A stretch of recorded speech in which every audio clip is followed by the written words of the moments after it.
السلام علیکم دوستو، کیسے ہیں آپ سب؟ میں زبینہ فیاض ایک بار پھر آپ کے ساتھ تو میں شروع کر رہی ہوں راہ عشق بائی سلما خان ایپیسوڈ 15۔ شروع کرنے سے پہلے کہتی چلوں کہ بھی اگر آپ میرے چینل پر نئے ہیں یا اب تک آپ نے چینل کو سبسکرائب نہیں کیا تو پلیز چینل کو سبسکرائب کر لیں، بیل آئیکن کو ضرور دبا دیں، ویڈیو کو لائک ضرور کیا کریں، کمنٹ کیا کریں، بتایا کریں کہ آپ کو ناول کیسا لگ رہا ہے اور آپ آگے کون سا ناول سننا چاہتے ہیں۔ انشاءاللہ یہ ایپیسوڈ اس ناول کا شاید آخری ایپیسوڈ ہو جائے اور میں کر ہی دوں گی اسے آخری ایپیسوڈ، ٹھیک ہے؟ تو آگے نیا ناول شروع کروں گی، ایک ریکویسٹڈ ناول ہے اور مجھے اس کی پرمیشن مل گئی ہے، تو انشاءاللہ وہی ناول میں سٹارٹ کرتی ہوں انشاءاللہ نیکسٹ۔ تو لیکن آپ لوگ مجھے کمنٹ کر کے ضرور بتائیے گا کہ ناول آپ کو کیسے لگا اور اپنے کانٹیکٹ میں شیئر بھی ضرور کیجیے گا۔ تو چلیے اسے سٹارٹ کرتے ہیں۔ بھائی اب حقیقت تم لوگوں نے جاننی ہے یا نہیں؟ وہ سمیع خان کو آنکھ مارتے ہوئے کہہ رہے تھے۔ لا حول ولا قوت، میں تو کہتا ہوں سب سے پہلے اس کی شادی کرواؤ، ورنہ یہ تو مجھ پر گندی نظر رکھے بیٹھا ہوا ہے۔ سمیع خان کانوں کو ہاتھ لگاتے ہوئے کہہ رہے تھے۔ در پھٹے منہ، میرے اتنے برے دن نہیں آئے کہ تم پہ نظر رکھوں، جا پرے مر، وہ بھی منہ بناتے ہوئے کہہ رہے تھے۔ اسمارا نے ایان کو اپنے سینے سے لگایا ہوا تھا۔ اکمل راضی کبھی کچھ بولتے کہ ان کو اپنے پیچھے کسی کی آواز آئی۔ چچا جان، یہ زحمت کا موقع آپ مجھے دے دیں، میں بتاتا ہوں۔ سب لوگوں نے چونک کر اس وجود کو دیکھا اور سمیع خان نے جب اپنے دماغ پر زور ڈالا تو انہیں یاد آ گیا کہ یہ اکمل راضی کا بھتیجا عالم نور خان ہے۔ زیان اور جازم نے بھی بچپن میں اسے دیکھا تھا، مگر وہ اب اتنا ہینڈسم ہو چکا تھا کہ ان لوگوں کو وہ خود سے زیادہ ہینڈسم لگ رہا تھا۔ مگر سب لوگوں کو پہلے تجسس تھا یہ جاننے کا کہ یہ سب کچھ کیسے ہوا، اور پھر وقت کو تھوڑا پیچھے لے جایا جائے۔ 4 سال پہلے۔ ارے یار آ رہا ہوں، صبر کر جاؤ۔ عالم اپنی گاڑی رفتار سے چلاتا جا رہا تھا جب تھوڑا آگے اسے ایک گاڑی پیڑ سے ٹکرائی ہوئی ملی تھی۔ اس نے ایک دم اپنی گاڑی کو بریک مارا اور اس گاڑی کی طرف بڑھنے لگا۔ اس گاڑی میں ایک لڑکا موجود تھا جس کے سر سے خون نکل رہا تھا، مگر عالم کو تھوڑا ہی وقت لگا تھا اس شخص کو پہچاننے میں۔ وہ فیمس فلم ایکٹر نوفل پاشا کا بھائی تھا۔ ایک بار وہ ایک پارٹی میں گیا تھا جہاں پر نوفل پاشا کے ساتھ اس نے ارسلان کو دیکھا تھا، مگر اس کا بہت برا ایکسیڈنٹ ہوا تھا۔ مگر وہ پوری طریقے سے ابھی بے ہوش نہیں ہوا تھا۔ اس نے عالم کا کالر پکڑا اور اس سے اپنے قریب کیا۔ عالم کو اس کی آواز صحیح نہیں آ رہی تھی، مگر ارسلان کچھ بولنا چاہ رہا تھا۔ میرے چچا مجھے مروانا چاہتے ہیں اور میری بیوی کو بھی مارنا چاہتے ہیں، اسے بچا لو۔ اور عالم اس کی بات سمجھنے کی کوشش کر رہا تھا۔ جب ارسلان نے فون اس کی طرف بڑھایا تو عالم نے میسج دیکھا جس میں ہاسپٹل کا ایڈریس تھا۔ عالم سمجھ گیا تھا کہ شاید ان کے خاندان میں ہی کوئی ان کا دشمن ہے جو یہ سب کچھ کرنا چاہ رہا ہے، مگر عالم ابھی یہ صحیح طریقے سے نہیں جانتا تھا کہ کون کون دشمن ہے۔ عالم نے ارسلان سے اور بھی کچھ پوچھنا چاہا جب وہ بے ہوش ہو چکا تھا، اور عالم جلدی سے اسے اپنی گاڑی میں بٹھا کر ہاسپٹل کی طرف لے جانے لگا۔ عالم کا دماغ بہت تیز چل رہا تھا، اسے کیسے بھی کر کے اس شخص کو بچانا تھا۔ عالم کو بچپن ہی سے ایڈونچر کا بہت زیادہ شوق تھا اور اب تو اس کے پاس بہت اچھا موقع تھا۔ اس نے ایک گیم کھیلا اور اپنے بندوں کو کہہ کر ایک لاوارث لاش ارسلان کی جگہ پر رکھ دی اور گاڑی کو آگ لگوا دی تاکہ سب کو لگے کہ ارسلان مر چکا ہے۔ ارسلان جب بچ گیا تو عالم نے ایک ایڈریس دیکھا اور وہ ہاسپٹل کے اندر بڑھ گیا تھا۔ جب وہ ہاسپٹل پہنچا تو ریسیپشن پہ پوچھنے لگا کہ اسمارا پاشا کہاں پر ہے۔ جب اسے ایڈریس بتایا گیا تو وہ آگے کی طرف جانے لگا۔ جب آپریشن تھیٹر کے باہر اس کے بہت سارے لوگوں کو دیکھا اور چند پل لگے تھے اسے سب کچھ سمجھنے میں۔ اس ہاسپٹل کا مالک اس کا بہت اچھا دوست تھا، اس لیے عالم نے اسے کہا کہ وہ کہہ دے کہ اسمارا آپریشن کے وقت زندہ نہیں بچ سکی اور اسے کیسے بھی کر کے اس ہاسپٹل سے باہر نکالو، مگر اس کے دوست نے کہا کہ یہ آسان نہیں ہے کیونکہ اس کے گھر والے باہر ہی ہے۔ تو پھر انہوں نے اسمارا کو نیند کا انجیکشن لگا دیا جس سے وہ 24 گھنٹے سے پہلے تو ہوش میں آنے والی نہیں تھی۔ جب سب لوگوں کو لگا کہ وہ مر چکی ہے تو پھر دفنانے کا کام شروع کیا گیا۔ اسے دفنا کر جب سب لوگ واپس اپنے گھر کو روانہ ہو رہے تھے اسی پر عالم اپنے لوگوں کے ساتھ وہاں پہنچا اور قبر کو کھودنے لگا۔ اسمارا زندہ تھی اور اسے قبر سے نکالنا تھا۔ اس نے اسمارا کو قبر سے نکالا اور جہاں پر ارسلان کو رکھا ہوا تھا وہاں پر لے گیا۔ ارسلان کا جو علاج کیا گیا تھا تو ڈاکٹرز نے بتایا کہ وہ کوما میں جا چکا ہے۔ کسی کو نہیں پتا تھا کہ اسے ہوش کب آئے گا، اس لیے ان سب کو صبر ہی کرنا تھا۔ اسمارا کو ہوش آیا تو ارسلان کو اس حالت میں دیکھ کر وہ رونا شروع ہو گئی، مگر عالم نے اسے اس کے سر پر شفقت کا ہاتھ رکھا اور اسے یہ کہا کہ بہن سب کچھ ٹھیک ہو جائے گا۔ اسمارا چاہتی تھی کہ جب تک ارسلان ٹھیک نہیں ہو جاتا تب تک وہ حویلی واپس نہ جائے، کیونکہ حویلی میں ان کے دشمن موجود تھے، مگر اپنے بچے کو دیکھنا چاہتی تھی۔ عالم نے اسے سمجھایا تھا کہ اسے کچھ وقت صبر کرنا پڑے گا۔ وقت گزرتا جا رہا تھا اور عالم کو خبر ملی کہ ارسلان کے چچا کو پتہ چل گیا ہے کہ وہ زندہ ہے۔ اس سے پہلے کہ وہ لوگ وہاں پہنچتے، وہ اسمارا کو ارسلان کو لے کر وہاں سے جا چکا تھا۔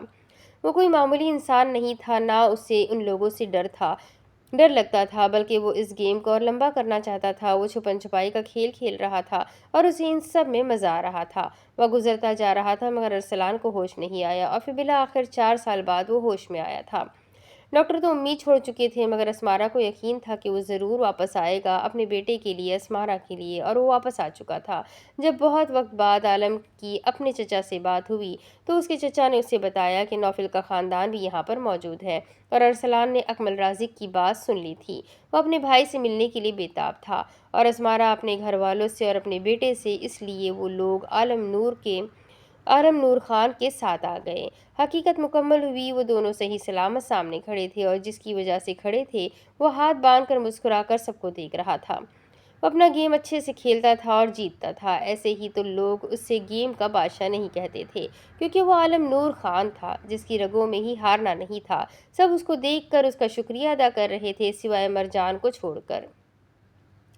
مرجان نے جب اپنے ذہن پر غور کیا تو وہ شخص کو پہچان گئی تھی، پہچان تو شاید وہ شخص بھی اسے گیا تھا، تبھی تو مسکرا کر مرجان کو دیکھ رہا تھا۔ کچھ وقت پہلے جب وہ شہر گئی تھی تو وہاں پر اسے کچھ کپڑے پسند آئے تھے، ابھی وہ کپڑے لے کر دکان سے باہر ہی نکل رہی تھی جب وہ کسی سے بہت برا ٹکرائی تھی۔ ٹکرانے والے نے اس کو گرنے سے بچا لیا تھا، مگر اس کا یوں چھونا مرجان کو سخت زہر لگ رہا تھا۔ اس نے کھا جانے والی نظروں سے اس شخص کو دیکھا تو وہ خود کو سنبھالتے ہوئے پیچھے ہو کر کھڑا ہو گیا۔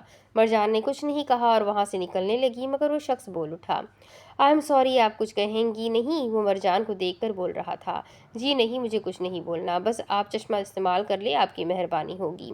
وہ یہ کہہ کر آگے بڑھنے لگی جب عالم پھر سے اس کے سامنے آیا۔ "کیا مطلب، آپ کو میں اندھا نظر آتا ہوں؟" تو مرجان نے اسے گھور کر دیکھا، پھر بولنا شروع ہوئی، "دیکھیے جناب، ہم کافی وقت سے خود پر ضبط کر کے کھڑے ہوئے ہیں، اگر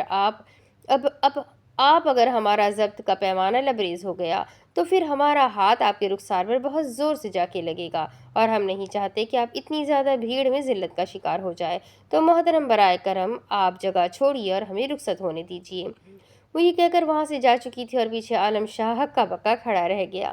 اسے سمجھ نہیں آ رہا تھا وہ تعریف کر کے گئی ہے یا پھر ذلیل کر کے، مگر جو بھی کر کے گئی تھی بہت پیارا کر کے گئی تھی۔ ہائے، اردو میں تو گالیاں بھی گالیاں نہیں لگتی، اور یہ تو اتنا میٹھا بول کر گئی ہے، مجھے تو شوگر کی بیماری ہو جائے گی۔ وہ اپنے دل پر ہاتھ رکھتے ہوئے اسے جاتا ہوا دیکھتا رہا، اور آج دوبارہ اسے یہاں دیکھا تو اس کے چہرے پر مسکراہٹ آ گئی تھی۔ عالم نے اپنے رخسار کی طرف یعنی اپنے گال کی طرف اشارہ کیا تو مرجان شرم کے مارے سرخ پڑ گئی۔ اسے یاد آ گیا تھا کہ اسے وہ باتیں یاد تھی، البتہ اس دن وہ اداس تھی کیونکہ طلحہ کا دھوکہ اسے بار بار یاد آ رہا تھا، اس لیے وہ بحث کرنے کے ارادے میں نہیں تھی، تو بہت تمیز کے ساتھ اسے ذلیل کر کے وہاں سے جا چکی تھی، مگر اس کا ذلیل کرنا عالم نور خان کے دل میں ایسی قیامت برپا کر چکا تھا جس کا شاید مرجان پاشا کو بھی علم نہیں تھا۔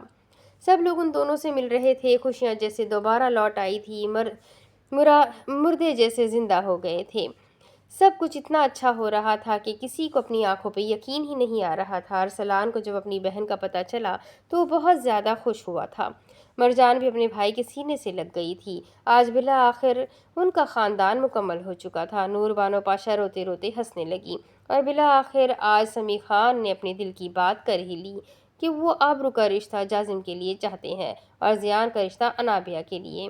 آبرو تھوڑا حیران تھی، مگر انابیہ شرما رہی تھی۔ آبرو حیران اس لیے تھی کیونکہ اسے نہیں پتا تھا کہ جازم اتنی جلدی سمیع خان سے بات کر چکا ہے، اور انابیہ شرما اس لیے رہی تھی کیونکہ زیان خان نے اس سے اجازت لی تھی اور وہ اپنی اجازت دے چکی تھی۔ باتوں باتوں میں زرار پاشا نے نوفل کا رشتہ زرین کے لیے عالیہ بیگم سے مانگا تو عالیہ بیگم نے دوپٹے سے اپنے آنکھوں میں آئے آنسو صاف کیے اور اپنی بیٹی کی طرف دیکھا۔ زرین نظر جھکا کر نیچے ہی دیکھ رہی تھی، گویا نظر اٹھا کر نوفل کو دیکھنے کی ہمت نہیں رہی تھی۔ وہ بہت شرمندہ تھی، مگر اس نے پلکوں سے عالیہ بیگم کو اس بات میں اشارہ کر دیا تھا۔ سب لوگ مسکرا کر مبارکباد دے رہے تھے۔ زرار پاشا نے کہا کہ وہ اپنی حویلی یعنی سردار حویلی واپس جانا چاہتے ہیں اور وہیں سے ہی وہ انابیہ اور آبرو کو رخصت کرنا چاہتے ہیں کیونکہ وہ ان کا حقیقی گھر ہے۔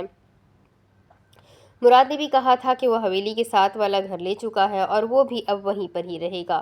سمیع خان بات سن کر تھوڑا اداس تو ہو گئے تھے مگر اس بات میں مطمئن تھے کہ آبرو اور انابیہ اس گھر میں ہی آئیں گی تو رونق ویسی ہی رہے گی، اور ویسے بھی وہ سب بھی ان کے اپنے بچے ہی تھے تو وہ ان سے ملنے کے لیے جا سکتے تھے اور وہ لوگ بھی آ سکتے تھے۔ زرین نے زلیخا بیگم، ارمان اور زائرہ کو بھی اپنے ساتھ کراچی چلنے کا کہا تھا مگر انہوں نے انکار کر دیا، یہ کہہ کر کہ بیٹا بیٹیوں کو تو ایک دن رخصت کرنا ہوتا ہے، تم میری بیٹی ہو اور میں تمہیں رخصت کروں گی اور بیٹی کے گھر رہنا مجھے زیب نہیں دیتا۔ مگر زرین بھی تو اپنے نام کی ایک تھی، زبردستی ہی انہیں منا چکی تھی اور اب ان سب کا حویلی جانا پکا ہو چکا تھا اور اسی جمعہ کو نکاح اور رخصتی رکھ دی گئی تھی۔ سب لوگ بہت خوش تھے مگر سمیع خان نے ان سے کہا تھا کہ زرین کی رخصتی خان حویلی سے ہوگی۔ اب مسئلہ یہ تھا کہ ان لوگوں کو کراچی اور سوات کے چکر لگانے تھے، اس لیے ان لوگوں نے یہی سوچا کہ ہم لوگ سوات میں ہی شادی کر لیتے ہیں اور زرین کو رخصت کروا کر کراچی لے جائیں گے۔ اس بات پر سب لوگ مطمئن تھے۔ وقت گزرتا گیا اور آج سب دلہنوں کو مایوں میں بٹھا دیا گیا تھا۔ اس دن کے بعد سے زرین نے نوفل سے کوئی بات نہیں کی تھی، وہ نوفل کا سامنا بھی نہیں کرنا چاہتی تھی کیونکہ وہ سخت شرمندہ تھی۔ نوفل نے بھی سوچ لیا تھا کہ اپنی پیاری سی خوبصورت ہونے والی بیوی کو شادی کی رات ہی بات کرے گا۔ جازم کا تو بس نہیں چل رہا تھا کہ اڑ کر آبرو کے پاس پہنچ جائے، وہ تو بس خوابوں میں یہی دیکھ رہا تھا کہ وہ شادی کے جوڑے میں کتنی پیاری لگے گی اور اپنے دل کو تسلی دے رہا تھا کہ بس کچھ وقت اس کے بعد وہ تمہارے نام ہو جائے گی، پھر جتنا چاہو دیکھ لو۔ اور اس کے دل کو بھی کچھ حد تک تسلی ہو گئی تھی، لیکن اب ان سب میں زیان خان سب سے الگ تھا۔ اس نے سیدھا فون اٹھایا اور انابیہ کو فون ملا دی۔ دوسری طرف انابیہ مایوں میں بیٹھی تھی۔ جب اسے زیان خان کا نمبر فون پر جگمگاتا نظر آیا تو ایک مسکراہٹ نے اس کے چہرے پر جگہ لی تھی مگر اگلے ہی پل وہ مسکراہٹ غائب ہو گئی جب فون مرجان نے فوراً انابیہ کے ہاتھ سے چھین لیا اور ریسیو کرنے لگ گئی۔ تبھی وہ کچھ بولتی ہے کہ سامنے سے زیان خان کی آواز آئی، یار میری جان، بہت یاد کر رہا ہوں، تمہیں دیکھنے کو بہت دل کر رہا ہے، جلدی سے ویڈیو کال کرو، شادی تک کا صبر مجھ سے نہیں ہوگا۔ دوسرے لوگ تو بیوقوف ہے جو تڑپ رہے ہیں لیکن میں تو نہیں ہوں، بات کیوں نہیں کر رہی ہو، بولو۔ جب سامنے سے کوئی جواب نہیں آیا تو وہ الجھن کا شکار ہو کر ہیلو ہیلو کرنے لگا۔ جب مرجان کی آواز اس کے کانوں تک آئی، لالا خدا کا خوف کرے آپ، باقی لوگوں کو صبر ہے مگر آپ تو دیکھے بے صبری نکلے۔ سب سے شریف انسان جب ایسی حرکتیں کرے تو انسان کو ہارٹ اٹیک آ جاتا ہے اور وہ مجھے آنے ہی والا ہے۔ آبرو باجی جلدی سے مجھے سنبھال لے ورنہ میں ابھی مر جاؤں گی۔ اور یہ کیا میری جان، واہ زیان لالا، آج تک آپ نے جازم کو بھی نہیں کہا ہوگا مگر یہاں تو دیکھیں میری جان، ہائے میرا دل بند ہو جائے گا۔ وہ اپنے دل کے مقام پر ہاتھ رکھتے ہوئے فون کو گھور رہی تھی۔ انابیہ شرم سے پانی پانی ہو گئی تھی اور باقی لڑکیاں وہاں مسکرانے لگیں۔ زیان خان نے بہت مشکل سے خود پر ضبط کیا، پھر بولنا شروع ہوا، ایک بار مجھے آنے دو وہاں پر، پھر تمہیں بتاتا ہوں تمہارا لالا کیا کیا کر سکتا ہے۔ یہ کہہ کر وہ فون بند کر چکا تھا۔ پیچھے مرجان کی ہنسی پورے سردار حویلی میں گونج رہی تھی۔ دن گزرتے جا رہے تھے، شادی کے دن بھی قریب آتے جا رہے تھے اور آج بالآخر ان کے نکاح کا دن تھا جب مرجان چلتے چلتے عالم سے ٹکرا گئی تھی۔ ہائے کیا ہم یہ سمجھے کہ آپ جان بوجھ کے ہم سے ٹکرا رہی ہیں، ہم سے؟ وہ آنکھیں چھوٹی کر کے مرجان کو مسکرا کر دیکھ رہا تھا۔ آج کل کچھ زیادہ ہی خوش فہمیوں کے شکار نہیں ہو گئے ہیں آپ؟ میرے اتنے برے دن نہیں آئے کہ میں جان بوجھ کے آپ سے ٹکراؤں، اور عالم نور خان میرے راستے میں مت آئیے۔ وہ ایک ایک لفظ چبا کر بول رہی تھی۔ یہ 7ویں سے 8ویں بار تھا جب مرجان کا سامنا عالم سے ہو رہا تھا۔ ہر بار کی طرح مرجان اسے نظر انداز کر رہی تھی اور عالم اس سے بات کرنے کی کوشش، کیوں نہ اور راستے میں، جب مجھے راستے ایک کرنے ہیں تو راستے میں آنا تو پڑے گا۔ اس کے الفاظ میں واضح طور پر وہ محبت دیکھ سکتی تھی مگر اپنے ماضی کی وجہ سے وہ ڈر گئی تھی اور اب کسی پر بھی بھروسہ کرنے کی ہمت نہیں تھی اس میں۔ وہ سخت لہجے میں عالم کو کہہ چکی تھی کہ اس کے راستے میں آنا وہ بند کر دے مگر عالم بھی اپنے نام کا ایک تھا، پیچھے ہٹنے والوں میں سے تو تھا نہیں۔ کیا کروں، دور ہی تو نہیں رہ پا رہا، لوگ خوبصورتی کے دیوانے ہوتے ہیں اور میں آپ کی لمبی زبان کا دیوانہ ہو گیا۔ کیا کروں، بات آگے تک نکل آیا، بہت آگے تک نکل آیا ہوں اور اب پیچھے مڑنے کا تو سوال ہی پیدا نہیں ہوتا۔ میں نے آپ کے بھائی اور بھابھی کی حفاظت خود سے بڑھ کر کی ہے، مگر دیکھیں مجھے کیا پتا تھا کہ قسمت مجھے آپ تک لے آئے گی۔ اس دن کے بعد میں نے آپ کو ڈھونڈنے کی کوشش کی تھی، مگر آپ مجھے کہیں نہیں ملی۔ مجھے قسمت کا لکھا سمجھ کے میں تو بھولنے ہی والا تھا، مگر دیکھیں آپ سے دوبارہ ملاقات ہوئی، اور ملاقات بھی ایسی کہ اب تو پیچھے مڑنے کا سوال ہی نہیں ہے، وہ گمبھیر لہجے میں کہہ رہا تھا۔ عالم نور خان، جس راستے پہ آپ چل رہے ہیں اس راستے پہ سوائے مایوسی کے آپ کو کچھ بھی نہیں ملے گا، اس لیے بہتر ہوگا یہ راستہ چھوڑ دے اور آئندہ میرے سامنے آنے سے گریز کیجیے گا۔ وہ یہ کہہ کر آگے کی طرف بڑھنے لگی تھی جب عالم کے الفاظ اس کے کانوں تک آئے۔ مجھے معاف کیجیے گا مرجان پاشا، معاف کیجیے گا مرجان پاشا، عالم نور خان نے آج تک جسے چاہا ہے اسے پایا ہے، اور آپ سے وعدہ ہے آپ صرف عالم نور خان کی بنے گی۔ اور میں یہ بھی جانتا ہوں کہ آپ اپنے ماضی کی وجہ سے ڈر رہی ہے، اور میں آپ کا ماضی بھی جانتا ہوں، اور میں ایک چیز آپ کو بتانا بھی چاہتا ہوں۔ وہ آگے بڑھتے ہوئے سینے پر ہاتھ باندھے مرجان کی آنکھوں میں دیکھ رہا تھا۔ مرجان کو اس کی آنکھوں میں بہت کچھ نظر آ رہا تھا، اس لیے اس نے گھبرا کر اپنی نظریں جھکا دی، اور اس کا یوں ہی نظر جھکانا عالم نور خان کے اندر ایک طوفان برپا کر چکا تھا۔ جس انسان کی وجہ سے آپ کا محبت سے اعتبار ہٹ گیا، وہ انسان آج در بدر کی ٹھوکریں کھا رہا ہے۔ وہ لڑکی کیا نام تھا اس کا؟ زیبا گل۔ وہ شہر میں کسی اور مرد کے ساتھ چلی گئی۔ پیچھے طلحہ پچھتاتا رہ گیا، کیونکہ اس کے پاس کچھ بھی نہیں بچا تھا۔ اس کی نوکری چلی گئی تھی اور وہ لڑکی کنگال کے ساتھ نہیں رہ سکتی تھی، اور دیکھو آج وہ اتنا مجبور ہو گیا ہے کہ سڑکوں پر سو کر رات گزارتا ہے۔ یہ ہوتا ہے اللہ کا انتقام۔ اس نے ایک معصوم لڑکی کا دل توڑا تھا، ایک نیک لڑکی جس نے سچے دل سے اسے چاہا تھا، اس کے جذبات سے کھیلا تھا، اور آج دیکھو زندگی اس سے کیسے کھیل رہی ہے۔ اس نے ایک تصویر مرجان کو دکھائی جس میں صاف طور پر وہ دیکھ سکتی تھی کہ طلحہ سڑک پر سو رہا ہے۔ مرجان کو تو اپنی آنکھوں پہ یقین نہیں آ رہا تھا، طلحہ کے لیے جذبات بہت پہلے ہی ختم ہو چکے تھے، مگر پھر بھی ایک نازک دل کی لڑکی تھی، اس حال میں اسے دیکھ کر اسے برا لگ رہا تھا۔ عالم نے اس کی طرف دیکھا، پھر کہنا شروع ہوا، ہر انسان دھوکے باز نہیں ہوتا، اور ہر انسان محبت میں دھوکہ دینے والا بھی نہیں ہوتا۔ وہ مرد ہی نہیں ہوتا جو محبت کا سہارا لے کر عورت کو بیچ راہ میں چھوڑ دے، ان کو میری نظر میں نامرد کہا جاتا ہے۔ میں وعدہ کرتا ہوں کہ زندگی میں تمہارا ساتھ کبھی بھی نہیں چھوڑوں گا۔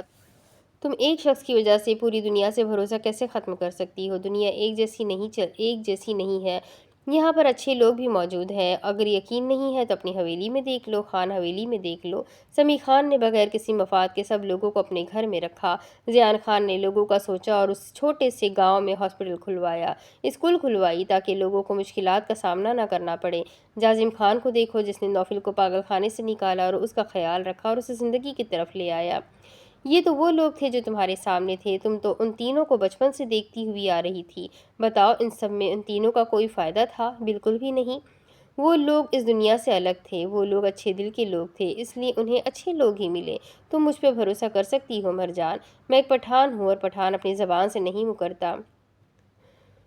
مر تو جائیں گے مگر دھوکہ نہیں دیں گے، دھوکہ ہماری رگوں میں ہی نہیں ہے۔ کیا تم مجھ سے شادی کرو گی؟ دنیا کی ہر خوشی تمہارے قدموں میں لا کے رکھ دوں گا، مگر غم کو کبھی تمہارے قریب ہی نہیں آنے دوں گا، یہ میرا وعدہ ہے، یہ ایک پٹھان کا وعدہ ہے۔ اور مرجان کا دل 100 کی اسپیڈ سے دھڑک رہا تھا۔ اس نے عالم نور خان کی آنکھوں میں دیکھا، وہاں پر صرف سچائی ہی موجود تھی۔ اس نے شرم کے مارے اپنی گردن جھکا لی اور وہاں سے آگے کی طرف بڑھ گئی، جس کا صاف مطلب تھا کہ مرجان عالم نور کی زندگی میں شامل ہونا چاہتی ہے۔ وہ صحیح کہہ رہا تھا، کسی کی وجہ سے وہ سب سے بدگمان کیوں ہو چکی ہے؟ ہر انسان ایک جیسا نہیں ہوتا، اور عالم تو بالکل بھی ویسا نہیں تھا، اس لیے اس نے سوچ لیا تھا کہ وہ ایک موقع دے گی۔ نکاح کے لیے قاضی اپنی جگہ پہ موجود تھا جب نور بانو پاشا نے جلدی سے مرجان کو ایک جوڑا دیا اور کہنے لگی کہ یہ پہن کر آؤ۔ وہ تو امی کرتی رہ گئی مگر انہوں نے کچھ بھی نہیں سنا۔ بیچ میں بہت بڑا پردہ لگایا گیا تھا، ایک طرف لڑکے بیٹھے تھے اور دوسری طرف لڑکیاں۔ سب سے پہلے زیان کے سامنے انابیہ کو بٹھایا گیا تھا، اس پردے میں بھی وہ انابیہ کو صاف طور پر دیکھ سکتا تھا۔ انابیہ نے اپنا چہرہ جھکایا ہوا تھا، مگر وہ صاف طور پر زیان کی نظریں خود پر محسوس کر سکتی تھی، اور پھر جازم کے سامنے آبرو کو بٹھایا گیا۔ آبرو آنکھیں اوپر کر کے جازم کو دیکھنے لگی اور پھر نیچے اپنے ہاتھ کو۔ جازم نے جب اس کی ہاتھ کی طرف دیکھا تو وہ اشارہ سمجھ گیا کہ وہ کہہ رہی ہے فون چیک کرو۔ جب اس نے فون چیک کیا تو سامنے میسیجز جگمگا رہا تھا۔ یہ جو لڑکی شادی میں آئی ہوئی ہے یہ تمہیں کیوں محبت بھری نظروں سے دیکھ رہی ہے؟ میری بات سنو، میں ہوں ضرور دلہن، مگر اگر میرا دماغ خراب ہوا تو دلہن گئی سائیڈ میں نے اس کا حشر بگاڑ دینا ہے۔ اور سامنے غصے والے ایموجی بھی موجود تھے۔ جازم نے جب نظریں گھما کر سامنے کھڑی لڑکی کو دیکھا تو وہ سچ میں جازم کو ہی دیکھ رہی تھی۔ جازم نے جلدی سے اپنی نظریں جھکا لی، کہیں ایسا نہ ہو آبرو اس کے ساتھ میرا بھی حشر برا کر دے۔ آج سمیع خان کے حکم کے مطابق ارمان اور زہرا کا بھی دوبارہ نکاح کیا گیا تھا۔ جن حالات میں ان کی شادی ہوئی تھی وہ لوگ سمجھ سکتے تھے، مگر ایک لڑکی کے بہت سارے ارمان ہوتے ہیں اور وہ چاہتے ہی تھے کہ زائرہ کی شادی بھی سب کے ساتھ ہو، اس لیے وہ ارمان کے سامنے شرمائی بیٹھی ہوئی تھی۔ ارمان کے چہرے پر مسکراہٹ تھی اور پھر نوفل، جس کی آنکھیں نم تھی، اپنے سامنے زرین کو بیٹھا دیکھ کر اس کی آنکھوں سے آنسو دوبارہ بہنا شروع ہوئے۔ بے شک جس چیز کو اتنی شدت سے اللہ سے مانگا ہو وہ چیز آپ کو مل جائے تو پھر آنسو اپنے آپ ہی آ جاتے ہیں، اور اگر زرین کی بات کی جائے تو اس کی آنکھوں میں بھی آنسو تھے۔ ان دونوں نے ہی ایک دوسرے کو اللہ کے سامنے تڑپ کر مانگا تھا اور آج بالآخر وہ دونوں ایک دوسرے کے سامنے موجود تھے۔ اسمارا اور مہر نے اس کے کندھے پر ہاتھ رکھا اور اسے سنبھالا۔ ارسلان بھی نوفل کے برابر میں بیٹھ گیا تھا۔ مرجان کو گھونگھٹ کر کے نیچے لایا گیا تو وہ تو سمجھ ہی نہیں پا رہی تھی اس کے ساتھ ہو کیا رہا ہے، اور پھر اسے زرین کے برابر میں بٹھا دیا گیا۔ وہ ابھی بھی ناسمجھی سے ادھر ادھر دیکھ رہی تھی، جب ایک دم نظر اٹھا کر سامنے دیکھا تو نظر جھکانا بھول گئی۔ سامنے اور کوئی نہیں، عالم نور خان بیٹھا تھا، جس کے چہرے پر دلکش مسکراہٹ تھی۔ اور پھر اسمارا نے اس کے کان میں سرگوشی کی، آج میری جان تم بھی اپنے گھر کی ہو جاؤ گی۔ اور اسمارا کی بات پر اس نے حیران ہو کر عالم کو دیکھا تو عالم نے ایک آنکھ مار کر اسے دونوں انگلیوں سے وکٹری کا اشارہ کیا، اور وہ سمجھ گئی تھی کہ یہ سب کچھ اسی نے ہی کیا ہے۔ حقیقت تو یہ تھی کہ عالم بہت پہلے ہی یہ بات اکمل رازق سے کر چکا تھا، اور اکمل رازق نے سمیع خان کو کہہ دیا تھا دنیا ادھر سے ادھر ہو جائے مگر مرجان کو تم میری بہو بنا دو، کیونکہ عالم کے ماں باپ کی بھی ڈیتھ بچپن میں ہی ہو گئی تھی اور عالم کا ارادہ اکمل رازق کے ساتھ کراچی میں رہنے کا تھا۔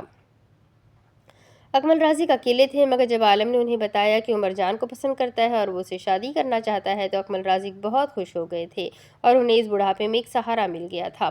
اور مرجان تو تھی بھی دل کی اتنی اچھی کہ وہ منع بھی نہیں کر پائے، اور انہوں نے سیدھا ہی گن پوائنٹ پر سمیع خان کو منایا کہ کچھ بھی کرو لیکن مرجان کو میری بہو بناؤ۔ سمیع خان کا دل چاہا کہ اسے اسی بندوق سے شوٹ کر دے، یہ رشتہ تو ایسے مانگنے آیا تھا جیسے پیسے مانگ رہا ہے، وہ بھی زبردستی کے۔ جب انہوں نے اکمل رازق کو سمجھایا کہ وہ جن کی بیٹی ہے ان سے تو پوچھ لو، تو اکمل رازق وہی بندوق اٹھا کر سردار حویلی میں جانے کا ارادہ رکھتا تھا، مگر سمیع خان نے روک دیا۔ ارے الو کے پٹھے، ہوا کی گھوڑی پر سوار ہو، صبر کر جاؤ، کرتا ہوں میں کچھ۔ ان کا بس نہیں چل رہا تھا اس کم عقل بڈھے کو یہیں زمین میں گاڑ دے، مگر یہ بڈھا ان کی جان تھا، کیا کر سکتے تھے۔ انہوں نے جب یہ بات زرار پاشا اور نوربانو پاشا سے کی تو انہوں نے کہہ دیا کہ اگر مرجان ہاں کر دے گی تو انہیں کوئی مسئلہ نہیں ہے، مگر عالم نے کہا تھا کہ وہ خود اس سے بات کرے گا، اور پھر شادیوں میں وہ ایسا مصروف ہوا کہ وہ بات ہی نہیں کر پایا، اور پھر آج تو اسے کیسے بھی کر کے بات کرنی تھی، اور اس نے اپنی دل کی بات مرجان کو بتائی تو اس نے ہاں میں سر ہلا دیا۔ عالم نے سیدھا جا کر یہ بات اکمل رازق کو بتائی، اور پھر یوں ان کا بھی آج ان کا بھی نکاح ہی رکھ دیا گیا۔ نکاح کے کلمات ادا ہو رہے تھے۔ سب سے پہلے زیان خان کا نکاح تھا۔ زیان خان ولد سمیع خان، آپ کا نکاح انابیہ پاشا ولد حنان پاشا کے ساتھ 1 کروڑ روپے حق مہر سکہ راج الوقت کروایا جاتا ہے، کیا آپ کو قبول ہے؟ زیان خان نظریں اٹھا کر انابیہ کو دیکھا اور پھر قبول ہے کہہ دیا۔ قبول ہے۔ زیان خان نے خود سے وعدہ کیا تھا کہ وہ ہمیشہ اسے خوش رکھے گا۔ جی قبول ہے۔ کیا قبول ہے؟ زیان خان کو اس لڑکی کے آنسو اچھے لگ رہے تھے، مگر اس نے سوچا تھا کہ وہ اب دوبارہ اس کی آنکھوں میں کبھی آنسو نہیں آنے دے گا۔ قبول ہے۔ اور پھر یہی الفاظ انابیہ سے بھی پوچھے گئے تو اس نے بھی قبول ہے کہا تھا، اور پھر یوں وہ انابیہ پاشا سے انابیہ زیان خان بن چکی تھی اور خان حویلی میں بڑی بہو بن کے جانے والی تھی۔ دوسرا نکاح آبرو اور جازم کا ہونا تھا۔ قاضی نے جب جازم سے اجازت لی تو وہ اجازت دے کر شروع کرنے کا کہہ رہا تھا۔ جازم خان، آپ کا نکاح آبرو ہاشم ولد ہاشم ایوب کے ساتھ 1 کروڑ روپے حق مہر راج الوقت کے کیا جاتا ہے، کیا آپ کو قبول ہے؟ اس نے اپنے دل میں عہد کیا تھا کہ آپ لوگ پہلی لڑکی تھی جس نے اس کے دل پر دستک دی تھی۔ آبرو وہ پہلی لڑکی تھی جس نے اس کے دل پر دستک دی تھی اور اب وہ اپنا دل بند کر چکا تھا۔ قبول ہے، کیا آپ کو قبول ہے؟ آبرو تم میری زندگی میں خوشی بن کر آئی ہو اور میں تمہارے آس پاس کبھی غم آنے ہی نہیں دوں گا۔ قبول ہے، کیا آپ کو قبول ہے؟ میں تمہیں اجازت دیتا ہوں اگر کوئی لڑکی میری طرف دیکھے تو تم اس کا حشر بگاڑ دینا، بس میرا حشر نہ بگاڑنا کیونکہ میں تم سے بہت محبت کرتا ہوں۔ قبول ہے۔ اور پھر یہی الفاظ آبرو سے بھی پوچھے گئے اور اس نے بھی قبول ہے کہا تھا۔ اور پھر آبرو خان حویلی میں جانے والی تھی، آبرو جازم خان بن کے اور اس حویلی کی چھوٹی بہو بن کے۔ تیسرا نکاح ارمان اور زائرہ کا تھا۔ ارمان خان ولد موسیٰ خان، آپ کا نکاح زائرہ شہروز ولد شہروز خان کے ساتھ 20 لاکھ روپے حق مہر سکہ راج الوقت کروایا جاتا ہے۔ کیا آپ کو قبول ہے؟ جب میں نے اس لڑکی کو پہلی بار دیکھا تو یہ تکلیف میں تھی اور اسے تکلیف میں دیکھ کر مجھے ابھی تکلیف ہو رہی تھی، مگر میں وعدہ کرتا ہوں کبھی تمہیں دوبارہ تکلیف پہنچنے نہیں دوں گا۔ جی قبول ہے، کیا آپ کو قبول ہے؟ زائرہ تم میری زندگی میں روشنی کی طرح آئی ہو اور میں وعدہ کرتا ہوں میں تمہیں کبھی بجھنے نہیں دوں گا، تم میری زندگی میں ویسے ہی روشن بن کے رہو گی جیسے ابھی ہو۔ جی قبول ہے، کیا آپ کو قبول ہے؟ زائرہ مجھے تم سے محبت ہو گئی ہے اور وہ بھی شدت والی۔ قبول ہے۔ اور پھر وہ تو پہلے ہی ارمان کے نام ہو چکی تھی اور آج دوبارہ وہ زائرہ شہروز سے زائرہ ارمان خان بن چکی تھی۔ اب نکاح کی باری مرجان اور عالم کی تھی۔ مولوی صاحب نے عالم سے سوال کیا، عالم نور خان ولد نور خان رازق، آپ کا نکاح مرجان پاشا ولد زرار پاشا کے ساتھ 50 لاکھ روپے حق مہر سکہ راج الوقت کروایا جاتا ہے۔ کیا آپ کو قبول ہے؟ ہر انسان ایک جیسا نہیں ہوتا، اس بات کی یقین میں مرجان تمہیں ضرور دلاؤں گا۔ قبول ہے، کیا آپ کو قبول ہے؟ تم نے جو بھروسہ لوگوں سے دھوکہ کھا کر کھو دیا ہے وہی بھروسہ میں دوبارہ قائم کروں گا اور تمہیں میں پہلے جیسی مرجان ضرور بنا دوں گا۔ قبول ہے، کیا قبول ہے؟ تمہاری مسکراہٹ نے میرے دل میں الگ ہی قیامت برپا کر رکھی ہے۔ تمہارے منہ سے تو ذلیل ہونا بھی مجھے پسند ہے، کیونکہ جتنی شفاف اردو تم مجھے ذلیل کرتی ہو، ہائے دل کرتا ہے روز ذلیل ہوتا رہوں، بس ایسے ہی ذلیل کرتی رہنا۔ وہ مسکرا کر اور پھر قبول ہے کہہ کر قاضی کو دیکھنے لگا۔ قاضی نے اس کی نظریں جب خود پر محسوس کی تو پھر پوچھنے لگا کہ بھائی کیا ہو گیا؟ تو اس نے کہا کہ 3 بار ہی قبول ہوتا ہے اور پھر کہتے ہیں کہ نکاح ہو گیا، تو پھر ابھی کتنی بار قبول ہے آپ کو کہلوانا ہے؟ اگر نکاح ہو گیا ہے تو پھر بولے نا کہ ہو گیا۔ پتہ نہیں کتنے وقت سے میں انتظار کر رہا ہوں اس وقت کا۔ اور اس کی ان باتوں پر سارے لوگ ہنسنے لگے۔ مرجان کا دل چاہا کہ یہ شیشے کا گلاس اس کے سر پہ دے مارے، اتنا بے صبر حد ہو گئی، وہ بڑبڑاتی رہ گئی۔ قاضی نے جلدی سے اپنے الفاظ مکمل کیے، بھائی اتنے صبر کے بعد تمہارا نکاح فائنلی ہو چکا ہے اور اب تم دونوں ایک ہو چکے ہو، الحمدللہ، خوش ہو جاؤ۔ اور عالم نور خان نے مسکرا کر قاضی کو دیکھا، ویسے تو مجھے لگتا ہے آپ نے میک اپ کیا ہوا ہے، ورنہ آپ کے ان الفاظ پر میرا دل چاہ رہا ہے کہ میں آپ کا چہرہ چوم لوں۔ لا حول ولا قوت۔ اور کتنی نکاح باقی ہے، جلدی سے میں کروا کے یہاں سے جاؤں، مجھے پتہ نہیں کہ میری عزت محفوظ نہیں لگ رہی۔ قاضی کانوں کو ہاتھ لگاتے ہوئے کہہ رہا تھا، آج مجھے یقین آ گیا کہ تمہارا ہی بھتیجا ہے۔ سمیع خان نے اکمل رازق کے کان میں کہا تھا، ہے نا کتنا معصوم اور شریف ہے نا، صدقے جاؤ میں اس کے بالکل مجھ پہ گیا ہے۔ اور اس کی اس بات پر زرار پاشا نے مسکرا کر اکمل رازق کو دیکھا، ایسی معصومیت اللہ کسی کو بھی نہ دے۔ زرار پاشا کی بات پر سمیع خان ہنسنے لگے تو اکمل رازق نے کھا جانے والی نظروں سے دونوں کو دیکھا۔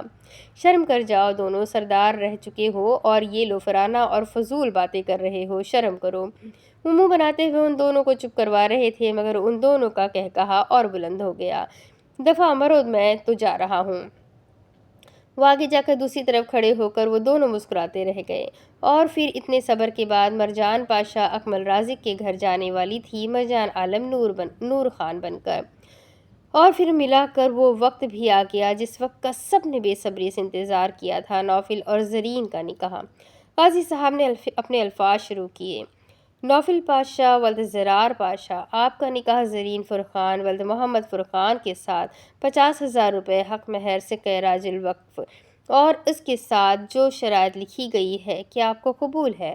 میں شرائط پر پڑھ کر بتا دیتا ہوں کہ انہوں نے آپ سے 5 وقت کی نماز اور ان کے ساتھ وفادار رہنے کی شرط رکھی ہے، کیا آپ کو قبول ہے؟ نوفل مسکرایا اور پھر اپنے دل میں خود سے ہی مخاطب ہوا، مگر اس کو یقین تھا کہ یہ الفاظ زرین تک پہنچ رہے ہیں۔ ماضی بہت دردناک تھا، لیکن میں اس ماضی کو بھول کر تمہارے ساتھ آگے بڑھنا چاہتا ہوں۔ تم مجھ سے میری زندگی مانگ لو، نوفل پاشا تم پر اپنی زندگی بھی وار سکتا ہے۔ قبول ہے۔ کیا آپ کو قبول ہے؟ مجھے میری ہر غلطی کے لیے معاف کر دینا۔ میں اب ایک نیا انسان بننا چاہتا ہوں اور تمہارے ساتھ اپنی نئی زندگی کا آغاز کرنا چاہتا ہوں، خوشیوں کے ساتھ۔ قبول ہے۔ کیا آپ کو قبول ہے؟ اللہ نے اگر ہم دونوں کا ساتھ لکھ دیا ہے تو آگے کی زندگی خوشگوار ہی گزرے گی، مجھے پورا یقین ہے۔ لیکن اگر میں کوئی غلطی کر دوں تو مجھے سمجھانا، مگر چھوڑ کے نہ جانا۔ تم مجھے ڈانٹ لینا، مار بھی لینا، مگر زرین مجھے چھوڑ کر کبھی نہ جانا۔ میں تم سے عشق کرتا ہوں اور یہ عشق میرے دل میں میرے اللہ نے ڈالا ہے۔ قبول ہے۔ آخری بار قبول ہے کہہ کر اس نے اپنی آنکھوں کو ٹشو سے صاف کیا تھا، کیونکہ اس کی آنکھیں نم ہو رہی تھی۔ قاضی اب زرین سے پوچھ رہا تھا، زرین فرقان ولد محمد فرقان، آپ کا نکاح نوفل پاشا ولد زرار پاشا کے ساتھ 50,000 روپے سے خراج الوقت اور 7 میں شرطوں کے ساتھ کروایا جاتا ہے کہ آپ کو قبول ہے؟ میں نے 4 سال آپ سے نفرت کرتے ہوئے گزارنا چاہا، مگر نفرت کی جگہ محبت نے کب لے لی مجھے پتہ بھی نہ چلا۔ مگر میں آپ کے ساتھ ہمیشہ وفادار رہوں گی اور زندگی کے آخری سانس تک آپ کو چاہتی رہوں گی۔ قبول ہے۔ کیا قبول ہے؟ آپ میری زندگی میں آنے والے پہلے مرد ہیں اور اس مرد پر میری جان قربان۔ قبول ہے۔ کیا آپ کو قبول ہے؟ ماضی بہت تلخ تھا، مگر میں وعدہ کرتی ہوں ماضی کی کوئی بات حال میں یا مستقبل میں ہم دونوں کے بیچ نہیں آئے گی، بلکہ ماضی بھول کر ایک اچھا حال اور مستقبل ہم بنائیں گے انشاءاللہ۔ قبول ہے۔ الحمدللہ۔ بے ساختہ نوفل کے ہونٹوں سے ادا ہوا تھا اور زرین نے بھی الحمدللہ کہا تھا۔ دور کھڑے زرار پاشا، نور بانو پاشا، عالیہ بیگم، سمی خان، زلیخا بیگم، اکمل رازق، وہ لوگ اپنے بچوں کو نم آنکھوں سے دیکھ رہے تھے، اور پھر سب لڑکوں نے ایک ساتھ شکرانے کی نفل ادا کیے تھے اور سب دلہنوں نے بھی شکرانے کی نفل ادا کیے تھے، اور پھر وہاں سے زیان انابیہ کو اپنی گاڑی میں لے کر اور جازم آبرو کو لے کر خان حویلی کی طرف بڑھ گیا تھا۔ سمی خان میں ان دونوں کو الگ الگ بھیج دیا تھا اور خود دوسری گاڑی میں چلے گئے تھے۔ رخصتی کے وقت وہ دونوں بہت زیادہ روئی تھی۔ نور بانو پاشا نے دونوں کو بہت ساری دعائیں دے کر رخصت کیا تھا۔ آخر وہ دونوں بھی ان کی بیٹیاں ہی تھیں اور اپنی بیٹیوں کو یہ رخصت ہوتا دیکھ کر وہ بہت روئی تھی۔ زرار پاشا نے انہیں حوصلہ دیا اور انہیں سنبھالا۔ ارسلان نے ان دونوں کو قرآن کے سائے میں رخصت کیا تھا۔ وہ لوگ سب سے مل کر اپنی زندگی کی نئی شروعات کر چکی تھی۔ گاڑی میں زیان خان نے جب نظر اٹھا کر انابیہ کو دیکھا تو زیان خان پلٹنا بھول گیا۔ وہ انتہائی حسین لگ رہی تھی اور شاید اس سے زیادہ حسین لڑکی زیان نے اپنی زندگی میں نہیں دیکھی تھی۔ اس نے ایک ڈبہ گاڑی چلاتے چلاتے انابیہ کی طرف بڑھایا تھا۔ انابیہ نے جب وہ ڈبہ کھولا تو اس کے اندر بہت پیارا بریسلیٹ موجود تھا جو بہت قیمتی لگ رہا تھا۔ زیان خان نے اپنے ہاتھوں سے بریسلیٹ انابیہ کو پہنایا تھا اور ایک محبت بھرا بوسہ اس کے ماتھے پر دیکھ کر اسے معتبر کر دیا تھا۔ انابیہ کو اپنی قسمت پر رشک آ رہا تھا۔ وہ تو اللہ کا شکر ادا کر رہی تھی کہ وقت رہتے ہی اس نے اپنے گناہوں سے توبہ کر لی، اور بے شک اللہ بڑے سے بڑے گناہگار کو بھی سچی توبہ سے معاف کر دیتا ہے۔ اور یوں انابیہ کے نصیب میں زیان خان لکھ دیا گیا تھا۔ زیان خان سب سے الگ تھا، یہ چیز انابیہ کو پتہ تھی اور وہ آج بے انتہا خوش تھی۔ دوسری گاڑی میں جازم آبرو کو لے کر حویلی کی طرف بڑھتا جا رہا تھا، مگر آبرو کوئی بات نہیں کر رہی تھی، وہ بہت اداس لگ رہی تھی۔ جازم نے نرمی سے اس کا ہاتھ پکڑا اور اس سے وجہ پوچھنے لگا تو بتانے لگی کہ وہ ایان کے ساتھ بہت زیادہ ہی اٹیچ ہو گئی ہے اور یوں اس کو چھوڑ کر جانا اس سے بالکل بھی اچھا نہیں لگ رہا اور وہ بہت اداس ہے۔ تب جازم نے گاڑی ایک سائیڈ میں روکی اور اس کی طرف دیکھنے لگا۔ تم خوش نہیں ہو کیا؟ ایان کو اس کے والدین مل گئے ہیں، وہ بھی صحیح سلامت۔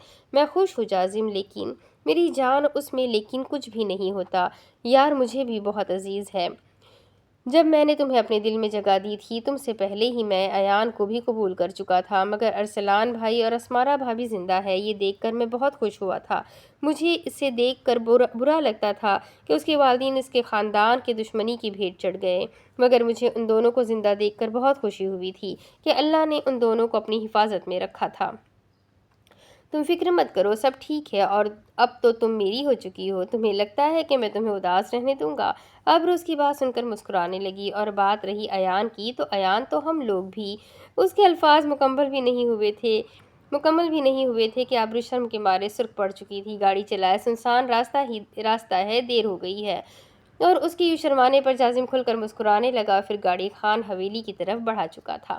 زرار پاشا نے زلیخا بیگم والوں کو کہا تھا کہ وہ لوگ آج رات ان کی حویلی میں رک جائے، مگر ان کا یہی کہنا تھا کہ وہ لوگ واپس جانا چاہتے ہیں، اور پھر ارمان، زائرہ اور زلیخا بیگم ایک گاڑی میں اپنے گھر کو روانہ ہو چکے تھے۔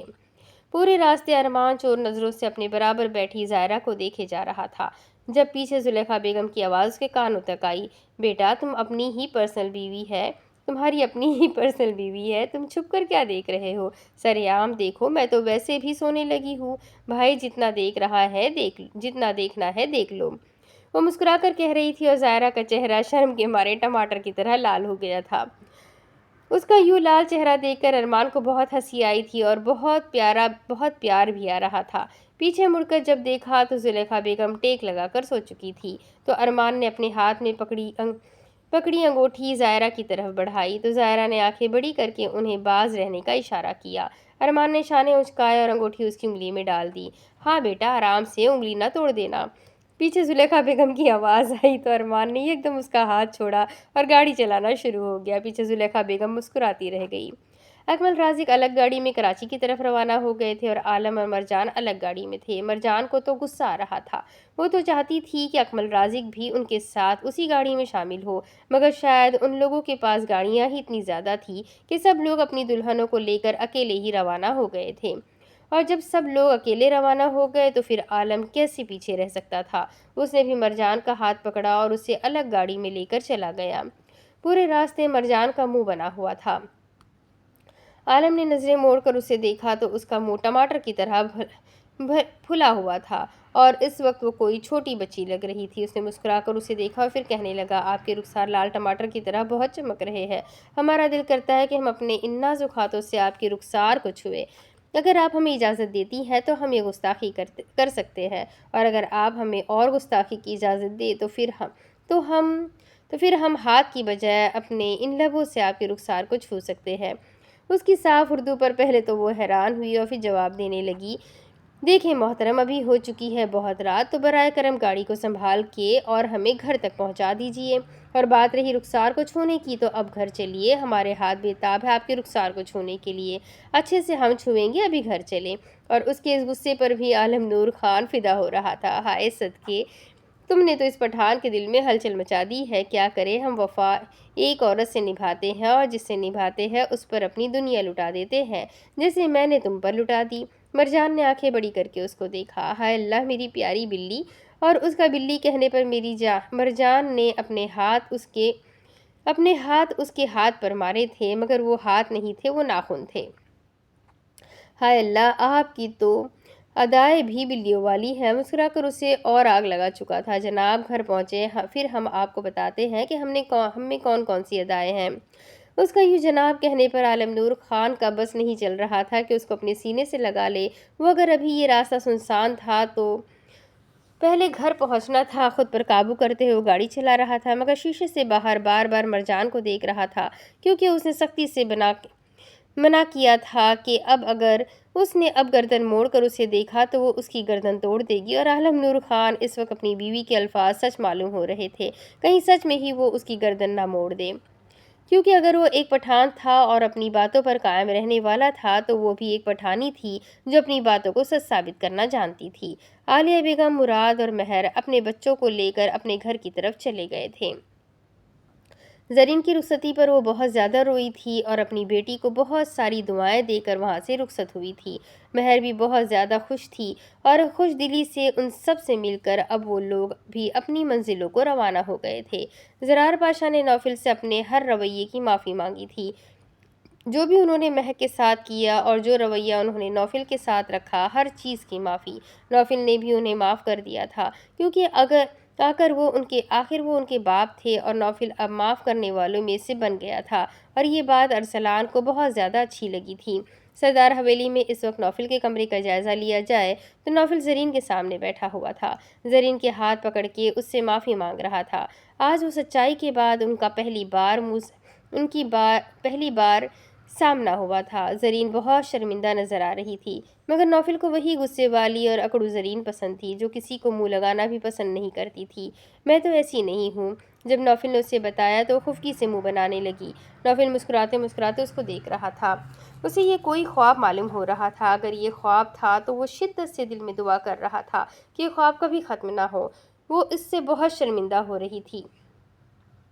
وہ معافی مانگنے کے لیے اپنے ہونٹ کھولنے ہی لگی تھی جب نوفل نے اپنا ہاتھ اس کے ہونٹوں پر رکھ دیا۔ میں صرف ان ہونٹوں سے الحمدللہ سننا چاہتا ہوں۔ الحمدللہ کہ اللہ نے مجھے وقت رہنے پر ہدایت دے دی۔ الحمدللہ کہ اللہ نے تمہیں مجھے عطا کر دیا۔ الحمدللہ کہ اللہ نے میرے گھر والوں کی حفاظت کی اور میرا بھائی صحیح سلامت اور بھابھی ہمارے ساتھ موجود ہے۔ الحمدللہ کہ اللہ نے تمہیں اپنی حفاظت میں رکھا اور ایک صحیح لوگوں کو سونپ دیا۔ الحمدللہ کہ اللہ نے ہم لوگوں کو ایک نیک رشتے میں باندھ دیا، اور الحمدللہ کہ اس وقت ہم دونوں آمنے سامنے ہیں ایک حلال اور ایک اچھے رشتے میں۔ زرین کو اپنی قسمت پر رشک آ رہا تھا کہ اسے اتنا اچھا ہم سفر ملا۔ اس نے کبھی اللہ سے شکوے نہیں کیے تھے کہ اس کا نصیب ایسا کیوں بنایا، مگر کبھی کبھار اس کے دل سے یہ آواز ضرور نکلتی تھی کہ اس کے ساتھ ہی یہ سب کچھ کیوں ہو رہا تھا، مگر شاید اللہ نے تکلیفوں کے بعد اتنا پیارا تحفہ اس کے لیے تیار رکھا تھا جو آج اس کو مل گیا تھا۔ اس نے زرین کے ماتھے پر بوسہ دیا۔ زرین نے اپنی آنکھیں بند کر لی اور آنکھیں بند کرتے ہی اسے سکون کا احساس ہوا تھا۔ زرین فرخان، نوفل پاشا تم سے وعدہ کرتا ہے اپنی آخری سانس تک تم سے وفا نبھائے گا،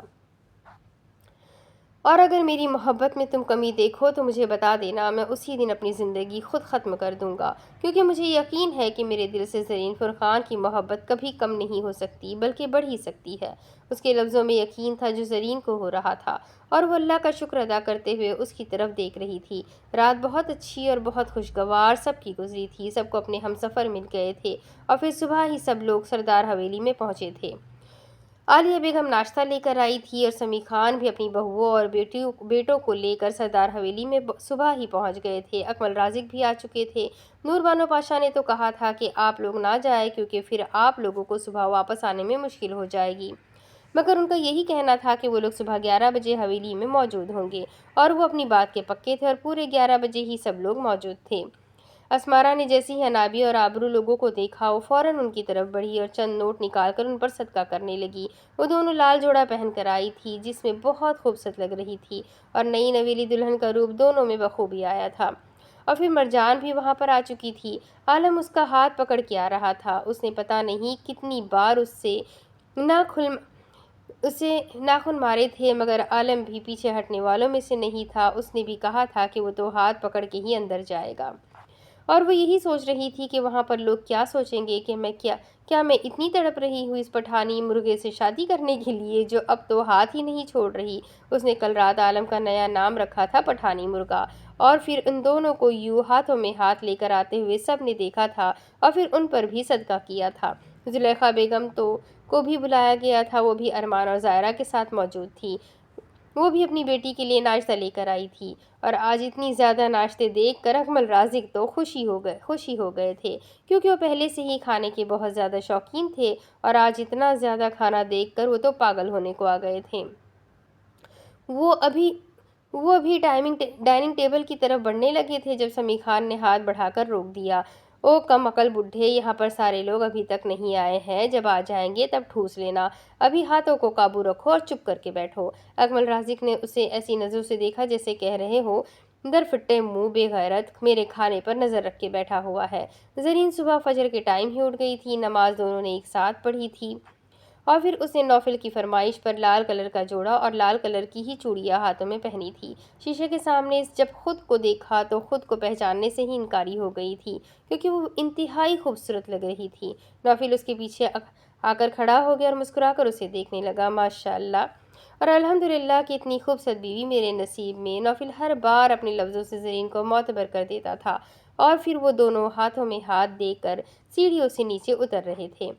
ان کو یوں اترتا دیکھ کر سب کے دلوں سے ماشاء اللہ نکلا تھا۔ وہ آگے بڑھی اور عالیہ بیگم، زلیخا بیگم، نور بانو بیگم سب سے گلے ملنے لگی۔ پھر زرار پاشا، سمیع خان، اکمل رازق کے پاس جا کر سلام کرنے لگی تو ان سب نے بھی اس کے سر پر شفقت کا ہاتھ رکھا تھا، اور پھر اس نے وہاں پر موجود سب لڑکوں کو سلام کیا تھا اور انہوں نے بھی نظر جھکا کر سلام کا جواب دیا تھا۔ مہر، اسمارہ، انابیہ، آبرو، مرجان، زائرہ سب اس سے گلے مل رہی تھی اور وہ بھی محبت سے سب سے مل کر اپنا ناشتہ کر کے ڈائننگ ٹیبل سے اٹھ چکی تھی۔ سب لوگ ڈرائنگ روم میں موجود تھے اور اس وقت نوفل نے ایک فیصلہ لیا تھا جو سب کو بتانا چاہتا تھا۔ وہ فلم انڈسٹری بہت پہلے ہی چھوڑ چکا تھا، مگر وہ اپنی کہانی سب کو بتانا چاہتا تھا۔ وہ بتانا چاہتا تھا کہ کیسے اس کی زندگی تبدیل ہو گئی۔ لوگ اس کے بارے میں جو رائے قائم کر کے بیٹھے ہوئے ہیں، وہ ان کے خیالات کو بدلنا چاہتا تھا۔ کیسے ایک ایسا انسان جو اللہ سے نا امید ہو چکا تھا اور اللہ نے کیسے اپنے معجزات سے اس کو حیران کر دیا، بتانا چاہتا تھا۔ وہ اپنی زندگی کے سارے راز لوگوں پر کھولنا چاہتا تھا۔ اسی لیے اس نے مراد سے کہا تھا کہ وہ ایک پریس کانفرنس بلائے جس میں وہ سب کچھ بتائے گا۔ اس کی یہ بات سن کر سب پہلے تو حیران ہوئے، پھر سب نے اس بات میں سر ہلا دیا اور پھر چند دن بعد نوفل پاشا نے اپنی پوری کہانی لوگوں تک پہنچائی تھی۔ لوگ کثیر تعداد میں وہاں پر موجود تھے۔ نوفل کا نام سنتے ہی لوگ تو جیسے جی اٹھے تھے۔ اس کے جو فینس تھے وہ لوگ تو پاگل ہونے کی حد کو آ گئے تھے، کیونکہ 4.5 سال بعد ان کا فیوریٹ ایکٹر واپس آیا تھا۔ جیسے جیسے اپنی کہانی بتاتا کہ یار، لوگ حیران ہوتے گئے اور جب آخر میں اس نے کہا کہ اس کی زندگی میں ایک پری موجود ہے جس نے اس کی زندگی پوری تبدیل کر دی، تو سب لوگوں کو اس لڑکی پر رشک محسوس ہو رہا تھا کہ اس کے نصیب میں نوفل پاشا لکھا ہوا تھا۔ مگر نوفل نے کہا کہ خوش نصیب وہ نہیں، خوش نصیب میں ہوں کہ مجھے وہ ملی۔ اور اس نے لوگوں سے دعاؤں کی درخواست کی تھی اور جن فلموں میں وہ کام کر چکا تھا اس نے وہ فلمیں بند کروا دی، کیونکہ وہ نہیں چاہتا تھا کہ کوئی بھی اب اس کو یاد رکھے۔ وہ اپنی زندگی میں بس چند لوگوں کو ہی چاہتا تھا جو اس کے ساتھ موجود تھے، اس کے علاوہ اسے کسی اور کی ضرورت نہیں تھی۔ اور آخری بار نوفل نے پریس میں یہ بات کہی تھی کہ یہ آخری بار ہے کہ وہ ان سب کے سامنے آ رہا ہے، کوئی بھی اسے نہیں دیکھ پائے گا۔ اس بات پہ فینس کا دل ٹوٹ گیا تھا، مگر وہ لوگ بہت خوش تھے کہ ان کا فیوریٹ ایکٹر اپنی زندگی میں آگے بڑھ چکا ہے اور بہت خوش ہے۔ سب نے بہت ساری دعائیں دی تھی اور نوفل کی بھی التجا تھی کہ اسے ہمیشہ دعاؤں میں یاد رکھا جائے۔ یوں آخری بار نوفل نے سب کو خدا حافظ کہا تھا اور پھر زندگی یوں خوشگوار گزرنے لگی۔ انابیہ کو زیان کا ساتھ ملا تھا جس نے اسے ہر غم سے نکال لیا تھا اور ان دونوں کی زندگی بہت حسین اور خوشگوار گزر رہی تھی۔ بے شک توبہ کرنے کے بعد اللہ آپ کو سکون دیتا ہے، جو سکون انابیہ کو زیان کے ساتھ مل رہا تھا۔ آبرو کو جازم کا ساتھ ملا تھا جس نے اس کا مشکل وقت میں ہاتھ تھاما تھا اور وہ اس کے اچھے وقت کا بھی ساتھی بن گیا تھا۔ اور بے شک مشکلیں جتنی دیر تک رہتی ہے، راحتیں اتنی ہی طویل ہوتی ہے، اس بات کا اندازہ آبرو کو ہو چکا تھا۔ مرجان، جس کا یقین محبت سے اٹھ چکا تھا، اسے یہ کیسے انسان کا ساتھ ملا جس نے اس کا ماضی جانتے ہوئے بھی اسے قبول کیا تھا۔ اسے یاد تھا کہ اس نے شادی کے پہلے دن عالم سے سوال کیا تھا، آپ کو کوئی مسئلہ نہیں ہے میرے ماضی سے؟ کون سا ماضی؟ عالم نے بے پرواہی سے پوچھا تھا۔ مرجان نے اپنی نظر جھکا لی اور کہنا شروع ہوئی کہ آپ میری زندگی میں آنے والے پہلے مرد نہیں ہیں۔ تو عالم نے اس کے دونوں ہاتھ اپنے ہاتھوں میں لیے اور اس کو صوفے پر بٹھا کر کہنے لگا، جس دن قبول ہے بولا تھا اسی دن تمہارا ماضی بھول گیا تھا اور میں خوش نصیب ہوں کہ میں تمہاری زندگی میں آنے والا آخری مرد ہوں، اور آخری مرد ہمیشہ خاص ہوتا ہے، اس چیز کا علم ہے مجھے، اور میں خوش ہوں کہ مرجان صرف عالم کی ہے۔ اور اس دن مرجان کو یقین آیا تھا کہ ہر انسان ایک جیسا نہیں ہوتا۔ اس انسان نے مرجان کی سوچ تبدیل کی تھی اور اس کی زندگی کا ایک نیا سفر شروع ہو چکا تھا۔ اسمارہ اپنے بچے اور ارسلان کو صحیح سلامت پا کر روز شکرانے کی نفل ادا کرتی تھی۔ اللہ نے اسے اس کا سب کچھ لوٹا دیا تھا۔ بے شک وہ ایک صابر عورت تھی اور اس کے صبر کا نتیجہ اسے مل گیا تھا۔ ارسلان کو آج اسمارہ پر اور فخر محسوس ہو رہا تھا کہ وہ ارسلان کی پسند تھی۔ سب لوگوں نے اسے کہا تھا کہ وہ خاندان سے باہر سے لڑکی لا رہا ہے، وہ لڑکی اس گھر میں نہیں رہ پائے گی، مگر اسمارہ نے ثابت کیا تھا، خاندان کے اندر یا باہر سے لڑکی لانے میں کوئی فرق نہیں پڑتا، بات تربیت کی ہوتی ہے۔ کبھی لوگ خاندان سے ہی لڑکی لا کر پچھتاتے ہیں تو کبھی خاندان سے باہر سے لا کر۔ اس نے ثابت کیا کہ اگر لڑکی نبھانا چاہے تو وہ خاندان سے باہر کی ہی کیوں نہ ہو، نبھا سکتی ہے، اور جو نہیں نبھانا چاہتی وہ خاندان کی ہی کیوں ہو کر بھی نہیں نبھاتی۔ یہ روایتیں تو ہمارے معاشرے میں بنائی گئی ہے کہ ہمیشہ خاندان کی عورتوں کو فوقیت باہر کی عورتوں سے زیادہ دی جاتی تھی، اور یہ بات ایک حد تک سچ بھی ہے۔ مگر کیا باہر سے آئی ہوئی لڑکی عزت کے قابل نہیں ہے؟ بے شک جسے عزت اور محبت دی جائے وہ اسے بھی وہی عزت اور محبت دیتی ہے۔ اگر آپ خاندان سے باہر سے لڑکی لا رہے ہیں اور اسے طعنے دینا اور باتوں سے لفظوں سے اس کا دل چیرنا یہ کام کر رہے ہیں اور وہ لڑکی اگر اپنے حق کے لیے بولے تو کیا وہ بری ہو جائے گی؟ اور اپنے خاندان کی چاہے بدتمیزی بھی کر لے مگر سہ جاتے ہیں، کیوں کہ وہ خاندان کی ہے؟ کیا یہ درست ہے؟ یہ ہرگز سچ نہیں تھا۔ اسمارا ارسلان پاشا نے اس بات کو سچ ثابت کیا کہ لڑکی نبھانا چاہے تو ہر حال میں نبھا سکتی ہے۔ فرق خاندان میں یا باہر سے نہیں بلکہ لڑکی میں ہوتا ہے، اور اب وہ اپنے بیٹے ایان اور اپنے شوہر ارسلان کے ساتھ ایک بہت اچھی زندگی گزار رہی تھی۔ ظاہرہ جب ارمان کو دیکھتی تب تک اسے اپنی قسمت پر رشک آیا کرتا تھا۔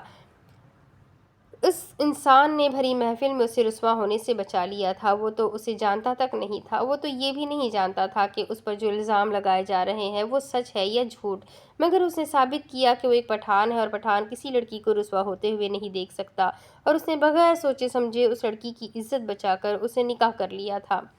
اور نکاح میں طاقت ہوتی ہے، اور نکاح کی برکت سے اللہ نے ان دونوں کے درمیان محبت پیدا کر دی تھی، جو محبت ساری زندگی کے لیے قائم رہنی تھی۔ زرین فرخان یہ وہی لڑکی تھی جو مجبوریوں کی وجہ سے نوفل پاشا کے پاس کام کر رہی تھی، مگر اسے کہاں پتہ تھا کہ یہی شخص اس کا نصیب بن جائے گا۔ وہ تو ہمیشہ اس سے چڑھتا تھا، اس کا بس نہیں چلتا تھا کہ اس لڑکی کو کہیں غائب کر دے، اور زرین کو بھی وہ سخت زہر لگتا تھا، مگر ان دو لوگوں کو اللہ نے کس طریقے سے ایک کر دیا۔ بے شک اللہ کے فیصلے انسانوں کے فیصلوں سے بہتر ہوتے ہیں۔ اللہ نے ان دونوں کے دل میں ایک دوسرے کے لیے محبت قائم رکھی تھی، حالانکہ وہ دونوں نفرت کو جگہ دینا چاہتے تھے، مگر ایسا نہیں ہو پایا، اور پھر ان دونوں کی محبت کی مثال بن گئی کہ جس چیز کو شدت سے چاہو اور اللہ کے سامنے گڑ گڑا کر مانگو تو اللہ وہ چیز آپ کو صحیح وقت پر دے دیتا ہے، جسے زرین کو نوفل اور نوفل کو زرین مل گئی، اور اس کہانی کے اختتام پر سب کو ایک اچھی زندگی مل گئی تھی۔ زلیخا بیگم اپنی بیٹی ارمان اور اپنی بہو زائرہ کے ساتھ بہت خوش تھی۔